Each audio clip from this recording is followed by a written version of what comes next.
Zephi, haven't seen anyone talk about the reactions to Alex Moore's story being an example of cancel culture, but it seems to follow the ContraPoints model. People removed the vague and thin allegations, started talking in abstraction, not waiting for a smoking gun as evidence of deception. Okay, I will say this right now. The characterizing this Alex Morse thing as cancel culture is ridiculous, because this was a concerted smear job that is done in politics, and people used the tools that were available to them to do it. And in fact, the whole thing is unraveled. Yes. Do people on social media react to things because they don't read into it at all? Yes, that happens.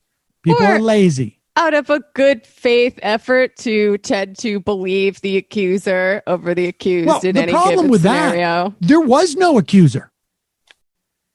Yeah, there was. It satisfied the criteria for a lot of people. Well, that was a mistake. There was no accuser. This is the same thing that happened to Taibbi. Like a lot of the time, people want to be anonymous because they don't feel safe or whatever. And I still don't really know the answer. Well, it's not like any of these accusers went to any type of authority. Going to the head of the Democratic student chapter and say, I don't want him to come and visit us anymore, when he hadn't been there for months, and there was certainly no plans to do so in the future because there's a pandemic. That is super suspicious. If the person goes to the administration of the school and says it, and there's people there to vet, but this is an organization that wasn't doing any vetting. There was nothing other than just basically an advertisement like, we don't want you to come and visit us anymore. Well, that wasn't happening anyways. So they weren't trying to protect these people. There was no accuser. And there was no one who vetted an accuser. And there were no details about it. It was just several of our members. Why would it come out right now when there's no imminent visit? There hasn't been any visit for almost a year. Yeah. So this is just like a campaign smear job. How the story filtered down to me was the student groups wrote him a letter saying, don't come to our events, you're creeping us out or whatever. Then it leaked somehow. And I was like, you know what? That's fair for students to set a boundary with someone for how they want to interact with him. And then we found out more. And I was like, should not this was a smear job. People should not react to things that are filtered down, I think. I mean, it's just, you got to do your due diligence. That's all. Yeah.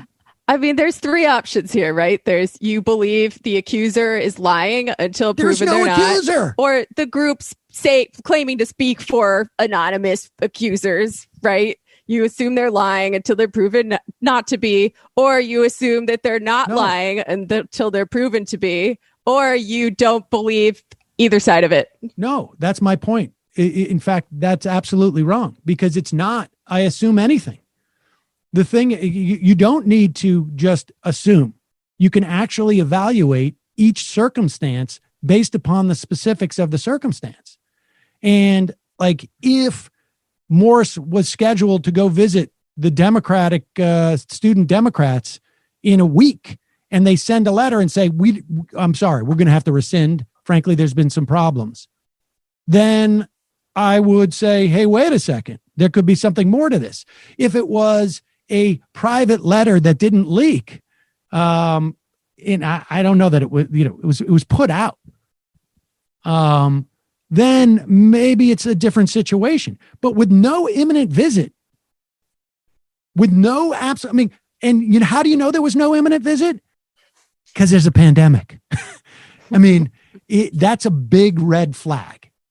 If this was a situation where UMass or Amherst or whatever these schools said, we've had complaints come to us and we're dealing with this. My point is, you don't assume anything. You actually read into what the situation is before you make an assessment of it. Yeah.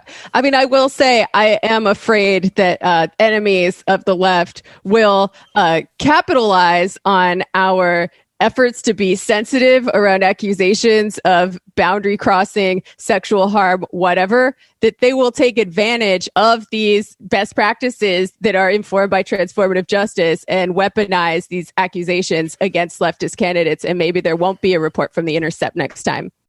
Oh, of course. I mean, of course, they're going to, but I mean, these, it's not just, enemies of the left, leftists. I mean, people will use what they can use and what's available in front of them.